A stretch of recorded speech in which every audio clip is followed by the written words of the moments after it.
Greetings and welcome to Connect and Thrive, Volunteering NT's initiative to help enrich lives and connect communities. It is produced for volunteer-involving organisations in the NT, but we're hoping that groups Australia-wide will benefit as we explore and troubleshoot the issues that such organisations commonly face. This episode looks at volunteer feedback and how important it is to find out exactly why volunteers aren't returning. It is narrated by Volunteering NT's very own Mita Das. Enjoy. Let's talk about collecting volunteer feedback. We all love to hear when things are going well, when our volunteers are happy and we get positive stories and thank you notes. But what about the volunteers who don't actually come back? The ones who quietly disappear? That is also feedback. And if you're not asking why they're disappearing, you're actually missing probably the more valuable insights. Feedback isn't about protecting your ego. It's about protecting your volunteers. Because when you listen to what's going wrong, you can learn and you can do something about it and you can make things even better. Volunteers don't leave because they don't care. They leave because something didn't work for them. Maybe the role wasn't clear. Maybe they didn't feel supported. Maybe they didn't feel useful. Maybe they didn't feel like what they were doing made a difference or mattered. So if you don't ask why, you'll never know. The trouble is you'll probably keep repeating the same mistakes with the next volunteer.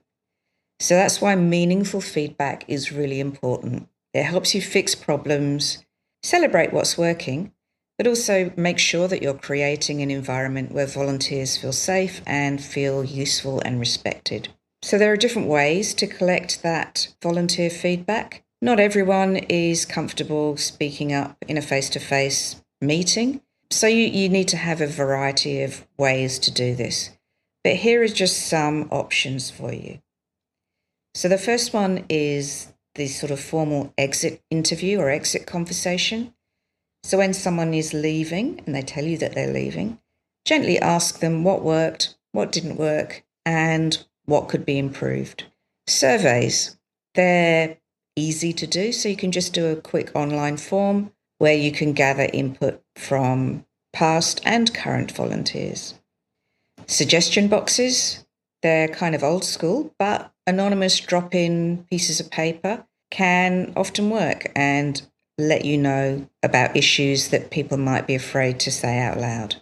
Make sure that you're having regular check-ins with your volunteers.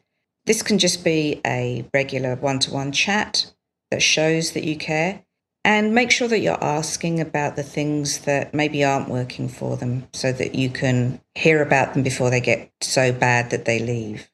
And then peer feedback. Encourage your volunteers to share ideas with each other and pass them on. So if you have, for example, a WhatsApp or Messenger group, perhaps people will post how they're feeling in that. And this is the important thing. Don't just collect the feedback. Make sure that you're acting on it and close the loop by making sure that you're letting your volunteers know what you've done because of what they've said. Collecting feedback is also best practice, and it relates to the National Standard for Volunteer Involvement, Standard 6, which says that volunteer safety and well-being is protected, and this includes having a clear complaints process. So when you treat feedback as part of their well-being, not as a personal criticism, then you can build trust.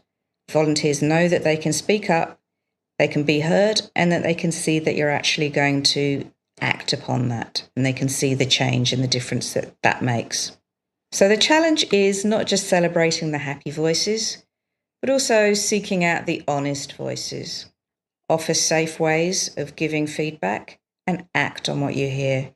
Make sure your complaints process is clear and accessible, because feedback isn't a threat. It's a way to build a safer, stronger, and more supportive program. Thanks, Mita. Listening to this episode, I really came to understand that looking at feedback as a positive way to ensure volunteer well-being is way more useful than looking at it as a path to self-congratulation. I enjoyed the practical suggestions for collecting feedback and the emphasis on acting on the feedback we receive and acknowledging it. In the next episode, we change tack slightly by looking at how to have uncomfortable conversations, or as we say in the NT, to yarn good. We hope you'll join us. For more information and to connect with Volunteering NT, check out our Facebook page. Contact details are in the About tab. We also have a presence on Instagram and LinkedIn. If you'd like to learn more about the National Standards for Volunteer Involvement and to explore other useful tools and resources, make yourself a cup of tea and Google National Knowledge Base for Volunteer Management. From all of us here at Volunteering NT, we'd like to say thanks for listening and we look forward to your continued support.